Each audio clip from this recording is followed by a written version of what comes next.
ክርስቶስ የተገረፈው በጅራፍ አይደለም፣ በሚስማር ነው። እና ሰውነቱ ላይ ካረፈ በኋላ መግረፊያው ስጋውን እየነጨ ነበር የሚነሳው። ስለዚህ የሚገርፉት ሰዎች አንዴ ገርፈውት ስጋውን ነጭቶ ከተነሳ በኋላ ስጋውን አራግፈው ነበር የሚገርፉት። ስለዚህ በዚህ ደረጃ ተገርፎ ደክሞታል፣ ዝሏል። በዛ ሁኔታ ላይ ሆኖ ዓርብ ዕለት እኮ መስቀል ላይ ክርስቶስን የሚያየው ሰው ፊቱን እንኳን ማየት አይችልም። ታውቃላችሁ? መልክና ውበት የለውም ይላል ኢሳይያስ። ምንና ምን የለውም? ውበት አይደለም፣ መልክም የለውም። ለምን? ፊቱ አይታይም ነበረ። የተሰቀለ ስጋ ነበር የሚመስለው። እና በዛ ስቃይ ውስጥ ሆኖ አይቶት አመነበት። ይሄ ወንበዴ ጌታ ሆይ አለው።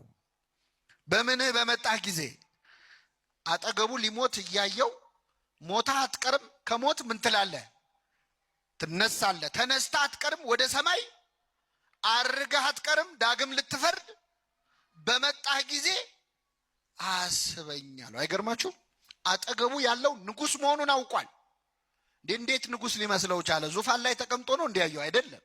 ያየው መስቀል ላይ ነው። በትረ መንግስት ይዞ ነው ያየው? አይደለም። በበትር ሲመታ ነው ያየው። እንደ ነገስታት ጠጅ ሲጠጣ ጮማ ሲቆርጥ አላየውም። ሐሞትና ከርቤ ሲጠጣ ነው ያየው። ግን አጠገቡ ያለው ፈጣሪ መሆኑን አውቆ ዘለዓለማዊ ንጉሥ መሆኑን አውቆ ጌታ ሆይ በመንግስትህ ምን ባልክ ጊዜ፣ በመጣህ ጊዜ፣ ልትፈርድ ስትመጣ ያኔ አስበኝ አለ። በጣም ትልቅ ጸሎት ነው። ይህን ወንበዴ ያሰበ አምላክ ሁላችንን ያስበን። በጣም ድንቅ ጸሎት ነው። ጌታ ሆይ በመንግስት በመጣ ጊዜ አስበኝ አለው። እንዴት አወቀ? አጠገቡ ያለው አምላክ መሆኑን፣ አጠገቡ ያለው ፈጣሪ መሆኑን፣ ዳግም የሚፈርደው ዘለዓለማዊው ዳኛ እሱ መሆኑን በምን አወቀ? ኢትዮጵያዊው ሊቅ ቅዱስ ያሬድ ፈያታዊ ዘየማን መኑ መሐረከ ታይምር ዘንተ፣ የቀኙ ወንበዴ ይህንን እንድታውቅ ያስተማረ ማን ነው ብሎ ይጠይቀዋል። ማን ነው ያስተማረ? አጠገብህ ያለው ክርስቶስ መሆኑን፣ አጠገብህ ያለው አምላክ መሆኑን እንድታውቅ አንተ የቀኝ ወንበዴ ማን አስተማረ ይላል። ከዛ ራሱ ቅዱስ ያሬድ በመንፈስ ቅዱስ ተቃኝቶ ይመልሳል። ነቢያትን አልተከተልኩም፣ ነቢያት ሲያስተምሩ ተከትዬ አልተማርኩም፣ ሐዋርያትም ሲሰብኩ ተከትዬ አልተሰበኩም። ፀሐይ ጠቀሰችና አሳየችኝ፣ እሷን ባየሁ ጊዜ አመንኩኝ ይላል። ማን ባየች ጊዜ አስተማረች? ፀሐይ። ይህንን ወንበዴ ያስተማረችው ማነች? ፀሐይ ናት። ወይዘሮ ፀሐይ አይደለችም።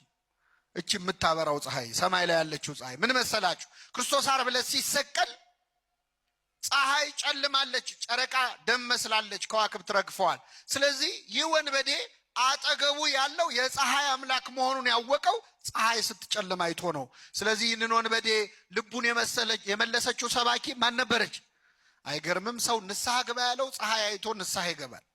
እኛ 30 ሰባኪ ሰብኮን እኮ ንስሐ እንገባ። ስንት ትምህርት ተምረን ተመለስን፣ ስንት ፍሬ ያፈራን። የወንበዴ ግን ፀሐይን አይቶ ተመለሰ ይላል ኢትዮጵያዊ ሊቅ ቅዱስ ያሬድ። ቅዱስ ዮሐንስ አፈወርቅ ደግሞ የለም ፀሐይ ብቻ እንኳን አትመስለኝም፣ የዚህን ወንበዴ ልብ የመለሰችው ፀሐይ ብቻ አይደለችም ይላል። ታዲያ ማን ነው ካላችሁ ክርስቶስ ራሱ የተናገረው ንግግር ሳይሆን አይቀርም ልቡን የሰበረው አለ። ክርስቶስ መስቀል ላይ 7 ቃላት ተናግሯል። ስንት ቃላት? 7 ቃል። 3 ሰዓት ነው የተሰቀለው። በ3 ሰዓት ውስጥ 7 ቃል ማለት በጣም ትንሽ ነው። እንደው የማይቀሩትን የተናገረው ለምን? ጭንቅ ሆኖበት ስለነበር፣ ስቃይ ላይ ስለሆነ ትንፋሹን ሰብስቦ የማይቀሩ ጥቂት ቃላት ተናግሯል። የመጀመሪያው ቃል ምንድን ነው? የመጀመሪያ ክርስቶስ የተናገረው የሚያደርጉትን አያውቁምና ይቅር በላቸው። በጣም ከባድ ነው። የሚያደርጉትን አያውቁምና ይቅር በላቸው አለ። ከኔ ጋር ናችሁ ምዕመናን? አሁን እስቲ ከዚህ ቤተክርስቲያን ስትወጡ እንደው በር ላይ መጨናነቅ ቢኖር እንደው አንድ ሰው ተሳስቶ እግራችንን ቢረግጣችሁ ይቅርታ ቢላችሁ አትቀበሉም? ትቀበላለህ? መልሱልኝ። ትቀበላላችሁ? እንደው እግራችሁን ጨፍልቆ እዛው እያሸ ይቅርታ ቢላችሁስ ትቀበላላችሁ? ከይቅርታው በፊት መጀመሪያ እግርህን ከእግሬ ላይ ምን በል አንሳ። ክርስቶስ የሚያደርጉትን አያውቁምና ይቅር በላቸው ሲል እኮ ገና ሚስማሩ ከእጁ አልወጣም። ገና እኮ ችንካሩ እኮ ውስጡ ነው ያለው፣ ሰውነቱ ውስጥ ነው ያለው።